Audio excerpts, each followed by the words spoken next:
Oke, pada kesempatan ini saya ingin membahas tentang surga dan neraka.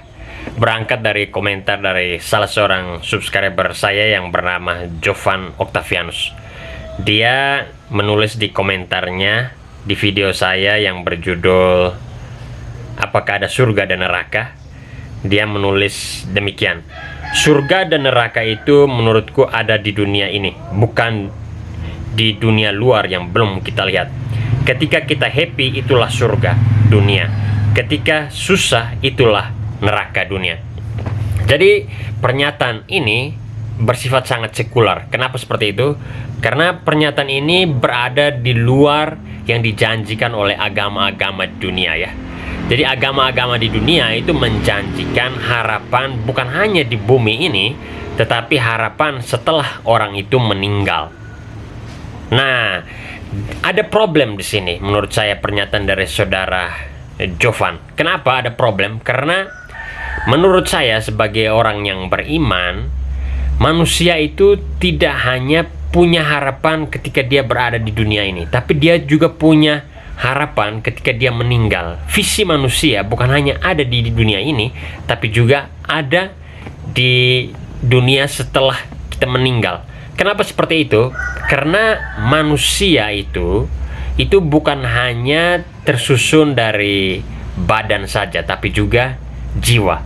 Yaitu hal yang biasa kita dengar dalam penjelasan berkaitan dengan tubuh manusia. Jadi tubuh manusia itu adalah perangkap dari jiwa, atau manusia hanya memiliki tubuh kalau jiwanya ada di dalam tubuh itu.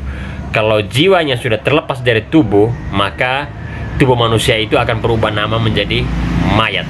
Jadi karena manusia itu memiliki tubuh dan jiwa, maka konsep surga dan neraka itu menurut saya tidak bisa hanya dibatasi pada tubuh saja, tapi juga kita mesti melihat bahwa ada jiwa. Bagaimana dengan jiwa kalau seandainya hanya tubuh yang merasakan surga? Nah, ini menurut saya problematis ya kalau seandainya kita percaya pada yang namanya surga itu hanya ada di dunia ini. Karena sebagai manusia, saya tidak tahu orang lain ya, tapi kalau menurut saya, kita tidak hanya punya harapan untuk hidup bahagia ketika di bumi, tetapi juga mungkin setelah kita meninggal. Ya, karena ya seperti yang saya bilang tadi, bahwa manusia itu bukan hanya tersusun dari tubuh, tapi juga jiwa. Nah, kalau pendapat dari saudara Jovan ini sangat sekular.